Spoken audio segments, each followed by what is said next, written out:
વડોદરા શહેરમાં આજે ઈદ ઉલ અઝહાનો તહેવાર ખૂબ જ ઉત્સાહ સાથે ઉજવવામાં આવ્યો। બકરી ઈદનો તહેવાર હોય એટલે ગાજરાવાડી સ્થિત ઈદગાહ મેદાન ખાતે મોટી સંખ્યામાં મુસ્લિમ બિરાદરો એકત્રિત થયા હતા અને ત્યાં તેઓએ આજે ઈદ ઉલ અઝહા નિમિત્તે વિશેષ નમાઝ અદા કરી હતી। નમાઝ અદા કર્યા બાદ દરેક મુસ્લિમ બિરાદરો એકબીજાને ગળે મળ્યા અને ઈદની શુભકામનાઓ પાઠવી હતી। આ દરમિયાન ઈદગાહ મેદાન ખાતે ખતીબ દ્વારા જરૂરી સૂચનો પણ અને જરૂરી અપીલ કહી શકાય કે જે મુસ્લિમ બિરાદરોને કરવામાં આવી। આપણે સૌ શાંતિપૂર્ણ માહોલમાં ઈદના તહેવારની ઉજવણી કરીએ અને કુરબાનીનો જ્યારે વખત હોય ત્યારે કુરબાની પણ કેન્દ્ર સરકારની ગાઈડલાઈન પ્રમાણે કરવામાં આવે। અન્ય ધર્મના લોકોની લાગણી ન દુભાય એ રીતે કુરબાની કરી અને ઈદના તહેવારની ઉજવણી કરવા માટે તેમણે સૌને अपील करी थी। पहले तो मैं सभी देशवासियों को ईद उल अज़हा की बहुत बहुत मुबारकबाद देता हूँ। आज बड़ौदा शहर में ईदगाह में आज ईद की नमाज अदा की। आज बड़ौदा शहर और जिला के सभी मुस्लिम समाज के लोग ने आज ईद की नमाज अदा की और नमाज के बाद अल्लाह से दुआ की कि हमारे भारत देश में हर हमेशा सुख अमन चैन और शांति बनी रहे, हमारा देश हमेशा अव्वल रहे, ऐसी दुआ की।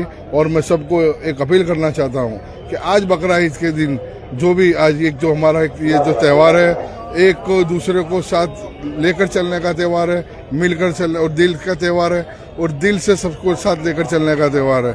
तो आज किसी की भी लागनी ना दुभाए।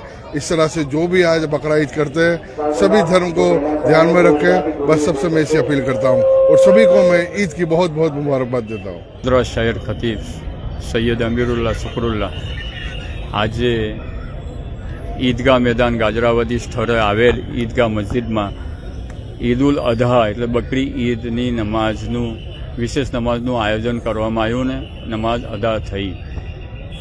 અલ્લાહ તાલાનો એહસાન છે કે તેને સારી રીતે મુકમ્મલ તરીકેથી આ નમાઝ અદા થઈ।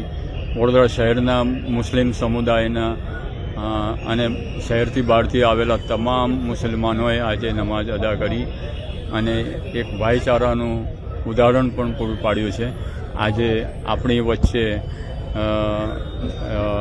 નવા નિમાયેલા વડોદરા શહેરના આપણા નગર સેવકો પણ પધારવાના છે અથવા તો પધારી રહ્યા છે, એમનું હું સ્વાગત કરું છું। સાથે સાથે હું વિશેષ બે ન્યૂઝ આપવા માગું છું। મારો પોતાનો ઓપિનિયન છે। વડોદરા શહેરમાં હિન્દુ મુસ્લિમ એકતા અને આપણી જે સંસ્કારી નગરી તરીકે ઓળખાય છે એનું વિરુદ્ધ કાયમ અકબંધ રહે। મુસ્લિમ સમુદાયને હું અપીલ કરું છું કે જે કેન્દ્ર સરકારની ગાઈડલાઈન અનુસાર જે પણ કુરબાની માટેનો નિયમ બનાવેલા છે એનું વિશેષ પાલન કરે। વડોદરા શહેરને આપણે સ્વચ્છ રાખીએ।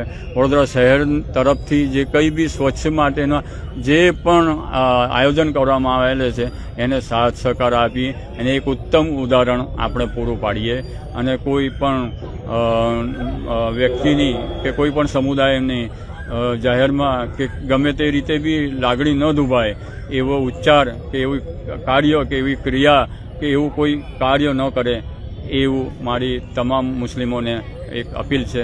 સાથે સાથે હું વડોદરા શહેર અને આપણા સૂબા એટલે ગુજરાત રાજ્ય અને આપણા હિન્દુસ્તાન માટે મેં દુઆ કરી છે કે આપણો અત્યારના જે વિકટ સમયમાં જે પરિસ્થિતિમાં આપણો દેશ પસાર થઈ રહ્યો છે એ પરિસ્થિતિ વહેલી તકે સારી રીતે એ સર્જાઈ જે છે એ વહેલી તકે પૂરી થાય અને આપણા હિન્દુસ્તાનમાં આપણા વડોદરા શહેરમાં અને ગુજરાતમાં અમન શાંતિ રહે।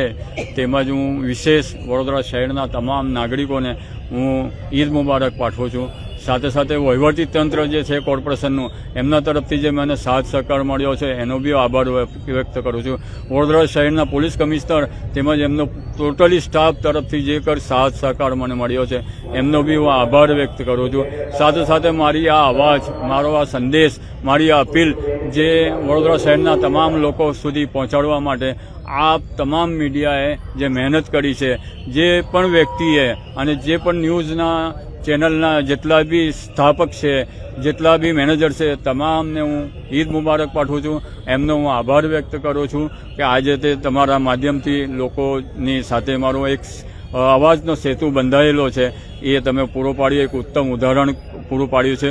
અને વિશેષ વડોદરા શહેરના તમામ નાગરિકોને હું મુબારક આપું છું કે આપણો વડોદરા શહેરના નગર સેવકો નવા નિમાયેલા તે આજે કે કાલે બિરાજમાન થશે અને હું આશા રાખું છું કે વડોદરા શહેરની વિકાસની ગતિએ એ આગળ તરતર વધતો રહે અને સારી રીતે આપણો વડોદરા શહેરનો વિકાસ થાય અને કોઈ પણ સમસ્યા ન રહે એવી મારી દુઆ છે.